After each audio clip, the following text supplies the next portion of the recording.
Thousands of years ago, in the mighty kingdom of Hastinapur, a conflict began that would change the course of history and lead to one of the greatest spiritual teachings ever known. The kingdom was home to the 5 Pandava brothers, Yudhishthira, Bhima, Arjuna, Nakula and Satyava. Known for their righteousness, courage and devotion to Dharma, they were loved and respected by the people. Opposing them were the 100 Kaurava brothers, led by Duryodhana. Ambitious and determined to retain power, they viewed the Pandavas as rivals to the throne. After years of exile and hardship, the Pandavas returned to seek the restoration of their rightful kingdom and a peaceful resolution to the conflict. However, Duryodhana refused to share power or return the kingdom. Pride and ambition deepened the divide between the two sides. To prevent a devastating war, Lord Krishna personally traveled to Hastinapur as a messenger of peace. He appealed for reconciliation and justice between the two families. But Duryodhana rejected every proposal for peace. With diplomacy Bhakti. Exhausted, war became unavoidable. Soon, the armies of the Pandavas and Kauravas assembled on the sacred battlefield of Kurukshetra. Warriors, elephants, horses, and chariots stood ready for the greatest battle of their age. Before the battle began, Arjuna asked Lord Krishna to place their chariot between the two armies so that he could see those gathered to fight. As Arjuna looked across the battlefield, he saw his grandfather Bhishma, his teacher Dronacharya, his relatives, friends, and loved ones standing on both sides. His heart filled with sorrow and doubt. The thought of fighting those he respected and loved shook him to his very core. Unable to bear the weight of the moment, Arjuna lowered his mighty Gandiva bow and sank into despair. Seeing his confusion and grief, Lord Krishna prepared to reveal a wisdom that would guide humanity for thousands of years. Thousands of years ago, in the ancient land of Bharat, a conflict arose between two branches of the same royal family. This struggle would lead to the great war of Kurukshetra and the timeless wisdom of the Bhagavad Gita.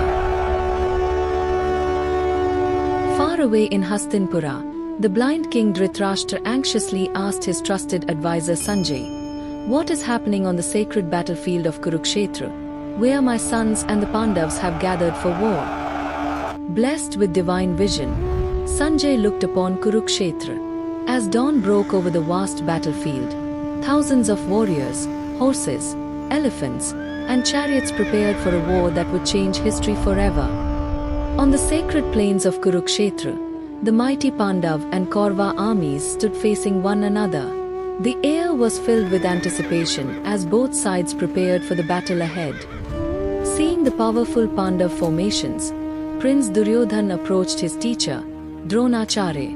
Confident yet concerned, he carefully assessed the strength of the opposing army.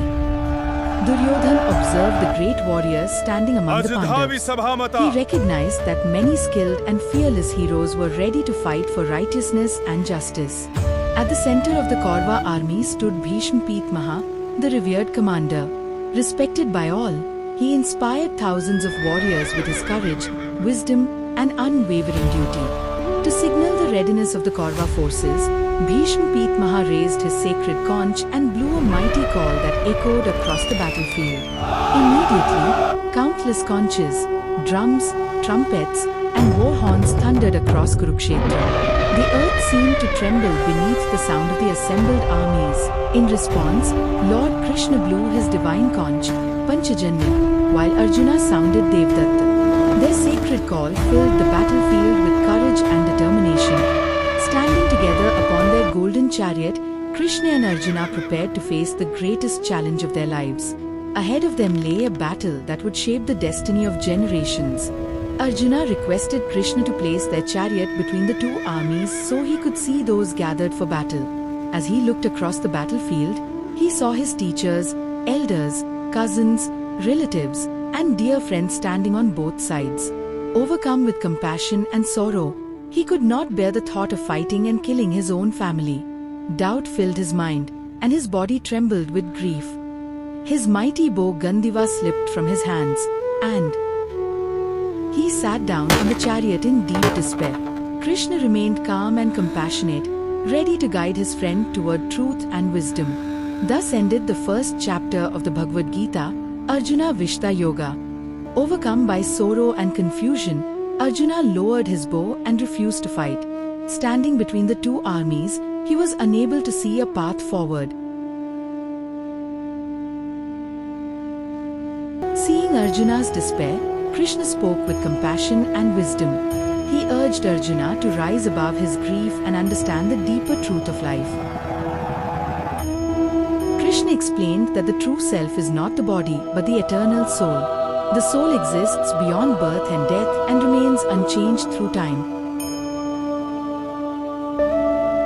The soul cannot be cut by weapons, burned by fire, drowned by water, or dried by wind. It is eternal, indestructible, and everlasting.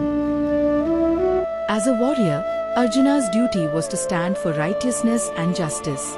Krishna reminded him that fulfilling one's duty is greater than giving into fear or attachment. Krishna taught that one should perform their duty without attachment to success or failure. True peace comes from remaining balanced in all situations. A wise person remains steady in happiness and sorrow, gain and loss, victory and defeat. Such balance leads to inner strength and spiritual growth. The restless mind can lead a person away from wisdom. Through discipline, self-control, and focus, one can master the mind and find peace. Krishna described the qualities of a wise person, one who is free from selfish desires, remains calm in every situation, and is firmly established in wisdom. As Krishna's teachings entered his heart, Arjuna's confusion began to fade. He gained clarity, strength, and the confidence to continue on the path of duty and righteousness. Thus ends chapter 2 of the Bhagavad Gita, Sankhya Yoga. After hearing Krishna's teachings on wisdom and self-realization, Arjuna was still confused. He asked, "If knowledge is superior to action, then why do you ask me to engage in this difficult battle?" Krishna explained that no one can remain inactive even for a moment. Every person must perform their duties, because action is an essential part of life. Every living being is driven to act by the forces of nature. Simply avoiding action does not lead to freedom or spiritual growth. Krishna taught that true karma yoga is performing one's duties without attachment to personal gain. Selfless action purifies the heart and brings lasting peace. Although Krishna had nothing to gain, he continued to perform his duties. By his own example, he showed that righteous action inspires and guides the world. Krishna explained that the universe is sustained by an eternal cycle of duty, sacrifice, and harmony. By fulfilling our responsibilities, we help keep the sacred wheel in motion. Great leaders influence others through their actions. By performing our duties honestly and selflessly, we contribute to the welfare, stability, and prosperity of society. Krishna explained that selfish desires and attachment to results are the root causes of suffering. They bind the mind and prevent true happiness. Desire is the greatest obstacle to wisdom. Through self-discipline, control of the senses, and spiritual understanding, one can overcome desire and attain inner peace. As Krishna's teachings unfolded, Arjuna's doubts began to disappear. He realized that true freedom comes from performing one's duty with dedication, wisdom, and without attachment to the results. Thus ends chapter 3 of the Bhagavad Gita, Karma Yoga, the yoga of selfless action. Krishna revealed that this eternal wisdom was first taught to Surya, the sun god, at the dawn of creation. Passed down through generations of wise rulers, this sacred knowledge had gradually been lost with time. Arjuna was astonished. With great respect, he asked, "You were born in this age, while Surya lived long ago. How could you have taught him this ancient wisdom?" Krishna explained that both he and Arjuna had taken many births. While Arjuna could not remember them, Krishna, being eternal and divine, remembered them all. Krishna declared that whenever righteousness declines and unrighteousness prevails, he manifests himself on earth to restore balance and uphold dharma. Krishna explained that he descends to protect the righteous, guide sincere seekers, and strengthen those who walk the path of truth and virtue. To restore harmony, Krishna destroys the forces of evil and establishes dharma. His divine mission is to preserve justice and maintain the moral order of the world. Krishna taught that people approach him through different paths, whether through devotion, knowledge, selfless action, or sincere faith. Every righteous path ultimately leads to the divine. Among all forms of purification, spiritual knowledge is the highest. It removes ignorance, illuminates the mind, and reveals the eternal truth of the soul. Krishna compared true knowledge to a blazing fire that burns past karma and ignorance. With wisdom, the soul is freed from the bondage of actions. As Krishna's teachings unfolded, Arjuna's doubts began to disappear. Filled with faith and understanding, he embraced the power of divine knowledge and prepared to continue his spiritual journey. Thus ends Chapter 4 of the Bhagavad Gita, Jnana Karma Sanyasa Yoga, the yoga of knowledge and renunciation of action. Arjuna asked Krishna, which path is better, renouncing all actions or performing selfless actions? He wished to understand the surest path to spiritual liberation. Krishna explained that both renunciation and selfless action lead to the same spiritual goal. However, both require purity of mind and freedom from attachment. Krishna taught that the path of selfless action is easier and more practical for most people. By performing one's duties without attachment, a person steadily progresses toward liberation. Krishna explained that a true renunciate is not one who abandons work, but one who is free from attachment, hatred, and selfish desires while performing every duty. A truly wise person sees all beings with equal vision. Whether rich or poor, learned or humble, every soul is equally divine. A karma yogi performs every action with sincerity but remains unaffected by success or failure. Such inner balance brings lasting peace. Krishna taught that lasting happiness does not come from wealth or worldly pleasures. It arises from inner peace, self-realization, and a mind united with the divine. Through self-discipline and control of the mind and senses, a person overcomes distractions and steadily advances on the path of spiritual growth. One who has mastered the mind remains calm in every situation. Such a self-realized soul experiences lasting peace and freedom from suffering. Krishna revealed that true peace comes from knowing him as the Supreme Lord, the well-wisher of all beings, and the ultimate source of love, wisdom, and compassion. Thus ends Chapter 5 of the Bhagavad Gita, Karma Sanyasa Yoga, the yoga of renunciation of action. Krishna explained that a true yogi is not one who merely renounces the world, but one who performs every duty selflessly, without attachment to its rewards. Krishna taught that self-discipline is the foundation of yoga. Through right conduct, self-control, and steady practice, the mind becomes prepared for spiritual growth. Krishna explained that the mind can become our greatest friend when disciplined, but if left uncontrolled, it becomes our greatest enemy. A true yogi remains calm in success and in failure, pleasure and pain, honor and dishonor. Such balance brings lasting inner peace. Krishna described the proper way to meditate, choosing a peaceful place, sitting with a steady posture, and keeping the body and mind calm and focused. With steady concentration, the yogi fixes the mind upon the divine. As distractions fade away, the heart experiences profound peace and spiritual joy. Arjuna admitted that the mind is restless and difficult to control. Krishna agreed, but taught that through constant practice and detachment, the mind can be mastered. Arjuna asked what becomes of one who begins the spiritual journey but fails to reach perfection. Krishna assured him that sincere effort on the spiritual path is never lost. Krishna explained that every sincere spiritual effort continues across lifetimes. The soul resumes its journey until it ultimately reaches the highest realization. Krishna concluded that among all yogis, the greatest is the one who remembers him with unwavering faith, devotion, and love. Such a devotee is always united with the divine. Thus ends Chapter 6 of the Bhagavad Gita, Dhyana Yoga, the yoga of meditation. Krishna invited Arjuna to fix his mind completely on him. He promised that through devotion and faith, Arjuna would gain complete knowledge and realization of the divine. Krishna explained that the material world is made of 8 elements: earth, water, fire, air, ether, mind, intellect, and ego. Together, they form his lower material nature. Beyond the material world exists a higher nature, the eternal soul. This divine spiritual energy gives life to every living being and is superior to all matter.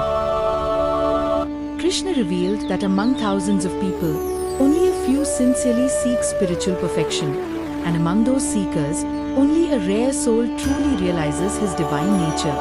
Krishna declared that he is the origin of all creation. From him arise the entire universe, all living beings, and every force of nature. Just as pearls are held together by a single thread, the entire universe is sustained by Krishna's divine presence. Everything exists within him and depends upon him. Krishna said, "I am the taste in water." Every drop that refreshes life reflects his divine presence and reminds us of the Creator. Krishna declared, "I am the light of the sun and the moon." The brilliance that illuminates the world is a reflection of his eternal power. Krishna explained that he is the life force within every living being. Whether in nature, in humanity, or in every act of goodness, his divine presence sustains all existence. Krishna described the 3 qualities of material nature: Sattva, Rajas, and Tamas. These forces influence the mind and bind the soul to the material world. Krishna explained that his divine Maya, or illusion, makes it difficult for people to perceive the eternal truth. Many remain attached to the temporary world. Those who surrender to Krishna with faith and devotion cross beyond the power of Maya. Guided by his grace, they attain true spiritual freedom. Krishna spoke of 4 kinds of devotees: those who seek help in distress, those who seek knowledge, those who pray for prosperity, and the wise who worship him out of pure love. All are dear to him, but the wise devotee is especially close to his heart. After many lifetimes of spiritual growth, the truly wise realize that Krishna is the source of everything. Filled with unwavering devotion, they surrender completely and attain the highest realization. Thus ends Chapter 7 of the Bhagavad Gita, Jnana Vijnana Yoga, the yoga of knowledge and realization.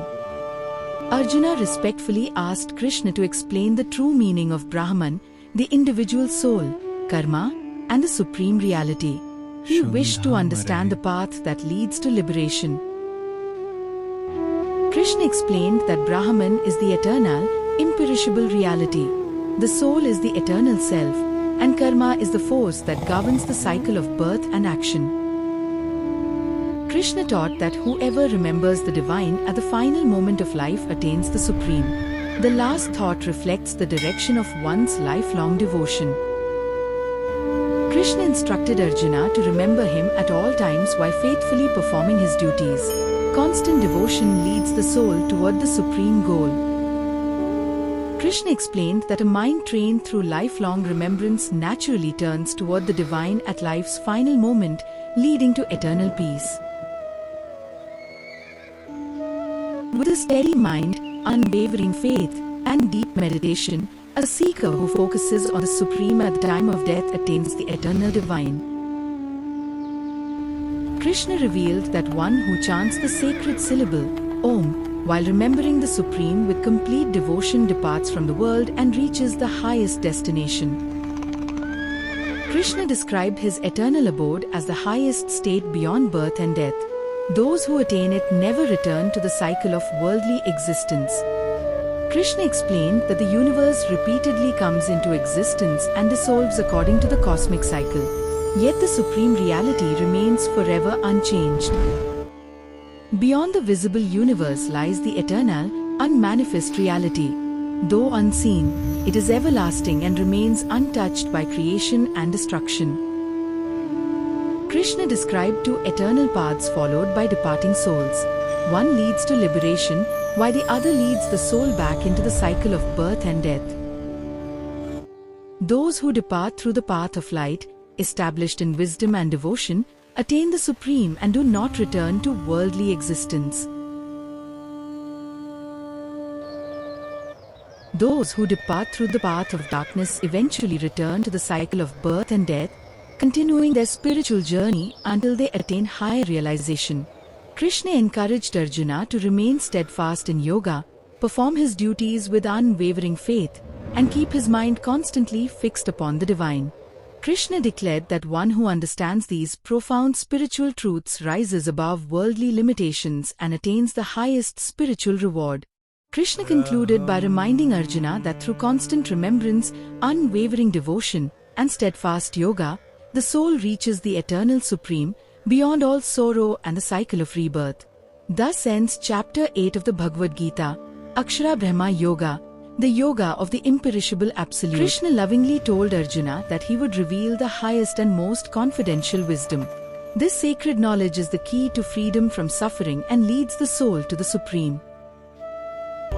Krishna explained that his invisible presence pervades the entire universe. Though beyond all creation, he exists within every part of it, sustaining all life. All beings exist within the divine, yet the Supreme remains independent of them. Krishna supports the entire universe while remaining untouched by its limitations. At the end of every cosmic age, all creation returns to the divine. When the next cycle begins, Krishna again brings forth the universe according to his eternal will. Krishna declared that material nature works under his divine guidance. Every movement of creation unfolds according to his supreme direction. The planets, stars, seasons, rivers, mountains, and all living beings exist in perfect harmony through Krishna's divine cosmic order. Many people see Krishna only as an ordinary human and fail to recognize his eternal and supreme nature. Ignorance hides the truth of the divine. The wise recognize Krishna as the supreme Lord of all creation. With unwavering faith and devotion, they worship him with love and understanding. Krishna explained that whatever form of worship people follow, all sincere worship ultimately reaches him, for he is the source of every sacrifice and every offering. Those who worship celestial beings attain the celestial realms. Those attached to worldly desires receive temporary rewards according to their devotion. But those who worship Krishna with pure devotion attain his eternal abode, where there is no birth, death, or return to the material world. Krishna lovingly said, "Whatever you do, whatever you eat, whatever you offer or give, do it as an offering to me." Every sincere action becomes sacred when dedicated to the divine. Krishna declared that he is equal to all beings and shows no partiality. Yet those who approach him with sincere devotion experience his loving presence in their hearts. Krishna concluded by encouraging Arjuna to keep his mind fixed on him, become his devotee, worship him with love, and surrender wholeheartedly. Through such devotion, every soul ultimately reaches the Supreme.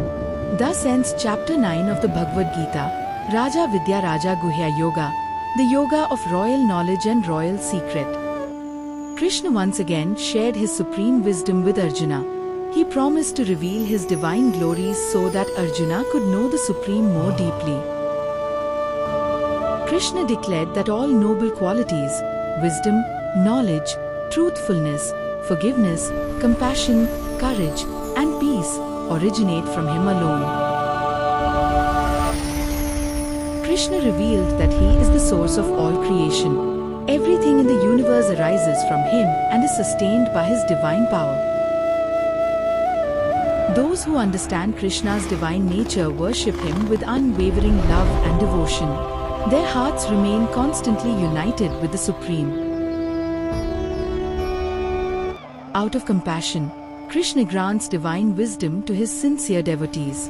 He removes the darkness of ignorance with the light of true knowledge.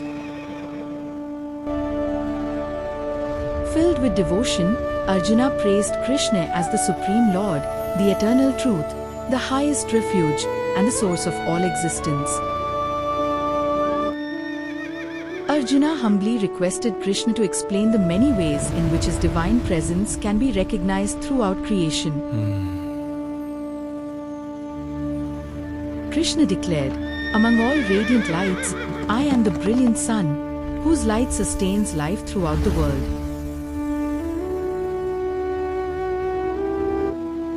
Krishna said, "Among the stars, I am the moon, whose gentle light brings peace and nourishes all living beings."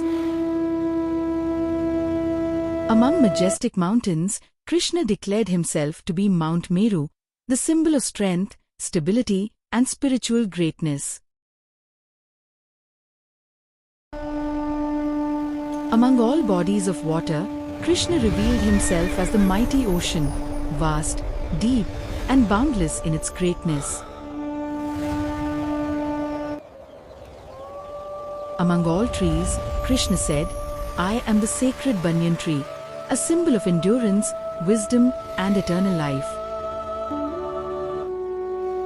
Among the divine sages, Krishna declared himself to be Narada, the great devotee who spreads divine wisdom and devotion throughout the universe.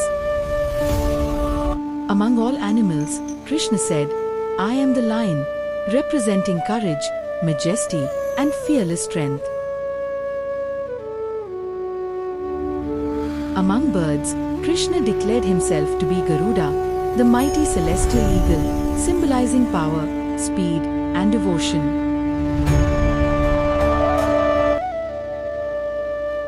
Veiled, among purifiers, I am the wind, whose invisible power sustains life and purifies the world.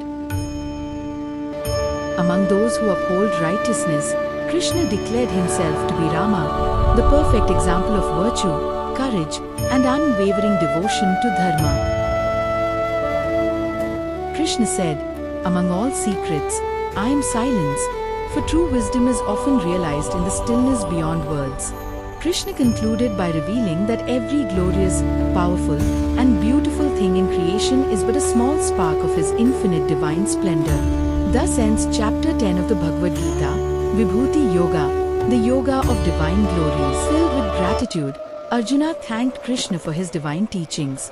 He confessed that his doubts and delusion had vanished, and his understanding of the Supreme had become clear. With deep reverence, Arjuna requested Krishna to reveal his universal form. He wished to behold the limitless divine glory of the Supreme Lord with his own eyes. Krishna told Arjuna that his universal form could not be seen with ordinary eyes. Bestowing divine vision upon him, Krishna enabled Arjuna to witness the infinite reality. As Krishna's divine radiance expanded, an indescribable universal form began to appear. Brilliant light filled the heavens, revealing the boundless majesty of the Supreme. The universal form grew beyond all imagination, embracing countless worlds, stars, galaxies, and celestial realms. It revealed the infinite nature of the divine that transcends time and space. Arjuna beheld the entire universe within Krishna's universal form.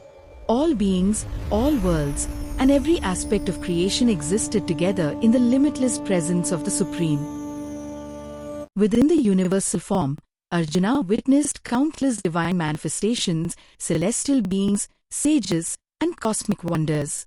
Every form of existence reflected Krishna's infinite glory. Overwhelmed with awe and devotion, Arjuna bowed before the universal form. With folded hands, he offered heartfelt prayers, praising the immeasurable greatness of the Supreme Lord. Arjuna witnessed the unstoppable flow of time, through which all beings move toward their destined end. He realized that the divine order governs the course of the universe. Krishna explained that time is the force through which the divine carries out the eternal order of creation. Every event unfolds according to his supreme will. Krishna encouraged Arjuna to rise with courage and fulfill his sacred duty. He reminded him that he was an instrument of Dharma, chosen to uphold righteousness. With profound reverence, Arjuna repeatedly bowed before Krishna. He glorified him as the Supreme Lord, the eternal protector, and the source of all creation. Remembering how he had spoken to Krishna as a close friend, Arjuna humbly sought forgiveness. He realized that the companion beside him was the Supreme Lord himself. Unable to bear the overwhelming brilliance of the universal form, Arjuna prayed to Krishna to return to his gentle and familiar form, bringing comfort to his heart. Gradually, the magnificent universal form faded away. The limitless cosmic vision gently dissolved, leaving behind a deep sense of peace and divine wonder. Krishna once again appeared in his familiar human form as Arjuna's compassionate charioteer. His gentle smile restored calm and reassurance. Seeing Krishna's familiar form, Arjuna's fear disappeared. His heart was filled with peace, faith, and renewed confidence. Krishna concluded by teaching that he can truly be known only through unwavering devotion. A heart filled with love, faith, and selfless surrender is the surest path to the Supreme. Thus ends Chapter 11 of the Bhagavad Gita, Vishwaroopa Darshana Yoga, the yoga of the vision of the universal form. Arjuna respectfully asked Krishna, "Who is the greater yogi, those who worship you in your personal form, or those who meditate upon the formless, eternal Absolute?" Krishna replied that those who worship him with unwavering faith, love, and complete devotion are most closely united with him and are considered the highest devotees. Krishna explained that meditation upon the formless Absolute also leads to the Supreme. However, for most people, this path is more difficult because it requires great discipline and detachment. Krishna lovingly instructed Arjuna, "Fix your mind and heart upon me. By constantly remembering me, you will surely attain the Supreme." Krishna assured Arjuna that he personally protects those who surrender to him with unwavering devotion, guiding them safely across the ocean of worldly existence. If it is difficult to keep the mind constantly fixed on God, Krishna advised practicing regular remembrance and devotion. Through steady practice, the mind gradually becomes absorbed in the divine. Krishna taught that every action, whether great or small, should be offered to the divine. When work becomes an offering, it becomes an act of worship. Krishna explained that one should perform every duty sincerely while giving up attachment to its results. Such selfless action brings freedom and inner peace. Krishna described the path of spiritual growth. Practice leads to knowledge, knowledge deepens meditation, meditation leads to renunciation, and renunciation brings lasting peace. A true devotee is kind, compassionate, humble, forgiving, free from hatred, and content in every circumstance. Such a heart is always dear to the Lord. A devoted soul remains calm, self-controlled, truthful, pure, and free from selfish desires. Such a person neither disturbs others nor is disturbed by the world.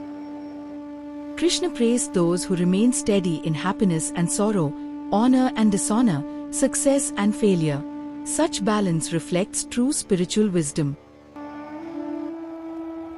A true devotee lives with simplicity, remains detached from worldly possessions, and finds lasting contentment in remembering the divine. Through love, humility, compassion, and selfless living, a true devotee spreads peace wherever they go. Their life becomes a blessing to the world.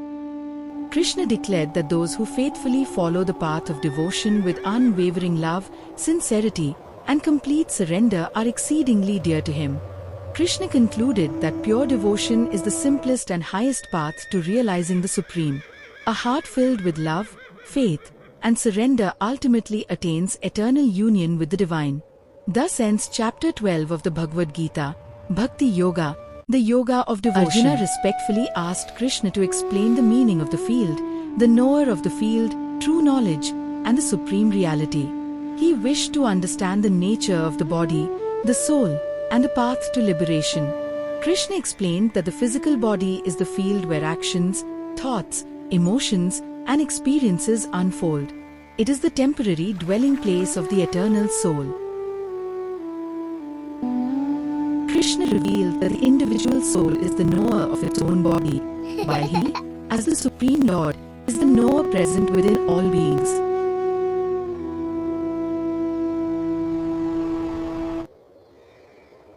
Krishna described the field as consisting of the 5 elements: the mind, intellect, ego, the senses, desires, emotions, and all the functions of the body. Birth, growth, old age, disease, pleasure, pain, and death are all part of the changing material world. The body is temporary, but the soul remains eternal. Krishna taught that true wisdom begins with humility, simplicity, non-violence, self-control, and freedom from pride. These qualities prepare the heart for spiritual realization. A sincere seeker develops patience, forgiveness, honesty, detachment from ego, and a constant desire to learn the eternal truth. Krishna explained that detachment from worldly pleasures, unwavering devotion to God, self-reflection, and love for spiritual wisdom lead the soul toward liberation. The supreme reality is eternal, beginningless, and beyond the reach of the material senses. It can be realized only through spiritual wisdom and direct experience.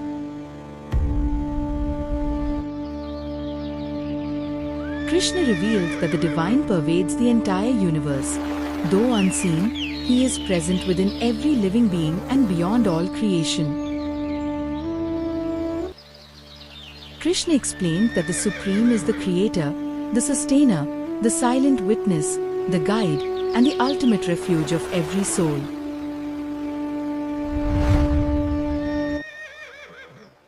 Krishna distinguished between Prakriti, the material nature, and Purusha, the eternal conscious spirit. Their interaction gives rise to all experiences in the material world. Attachment to the qualities of material nature binds the soul to the cycle of birth and death. Freedom comes through wisdom, detachment, and realization of the self. The enlightened see the same Supreme Self dwelling equally in every living being. They recognize the unity that exists within all of creation. Those who perceive the divine equally in all beings neither harm others nor themselves. Seeing unity amidst diversity, they walk the path of compassion and truth. Krishna concluded that one who understands the difference between the body and the eternal soul and realizes the Supreme within all beings becomes free from the cycle of birth and death and attains liberation. Thus ends chapter 13 of the Bhagavad Gita, Kshetrajna Vibhaga Yoga, the yoga of the field and the knower of the field. Krishna declared that he would now reveal the highest spiritual knowledge. By understanding this wisdom, one becomes free from worldly bondage and attains the Supreme. Krishna explained that material nature is the universal womb, and he is the divine seed-giving father. From this sacred union, all living beings come into existence. Krishna revealed that material nature gives rise to 3 qualities: Sattva, Rajas, and Tamas. These 3 gunas bind the eternal soul to the cycle of worldly existence. Sattva is pure, luminous, and peaceful. It fills the mind with wisdom, clarity, and happiness. Yet even this quality binds the soul through attachment to knowledge and joy. Rajas is born of desire and restless activity. It drives ambition, attachment, and constant action, binding the soul through the pursuit of results. Tamas arises from ignorance and darkness. It leads to laziness, confusion, negligence, and delusion, preventing the soul from realizing its true nature. Krishna explained that Sattva binds through happiness and knowledge, Rajas through desire and attachment, and Tamas through ignorance and inactivity. When wisdom and inner peace shine, Sattva is dominant. When desire and restless activity prevail, Rajas is active. When confusion, laziness, and delusion arise, Tamas has taken control. Those established in Sattva rise to higher realms. Those ruled by Rajas remain bound to worldly actions, while those dominated by Tamas fall into ignorance and lower states of existence. Krishna taught that by understanding the gunas without becoming attached to them, a seeker rises above their influence and moves towards spiritual freedom. Arjuna asked Krishna, "What are the qualities of one who has transcended the 3 gunas, And how does such a person live and act in the world? Krishna explained that one who has gone beyond the gunas remains calm and undisturbed. Such a person neither longs for their presence nor fears their absence. The Guntita remains steady in pleasure and pain, honor and dishonor, praise and criticism. With an equal vision, such a soul rests in lasting peace. Krishna declared that unwavering devotion to him enables a person to transcend the three gunas and become fit to realize the eternal Supreme. Krishna revealed that he is the foundation of the eternal Brahman, the source of immortality, everlasting dharma, and infinite bliss. Krishna concluded that by rising above sattva, rajas, and tamas through wisdom, detachment, and loving devotion, the soul becomes free from birth and death and attains eternal union with the Supreme. Thus ends chapter 14 of the Bhagavad Gita, Gunatraya Vibhaga Yoga, the yoga of the division of the three gunas.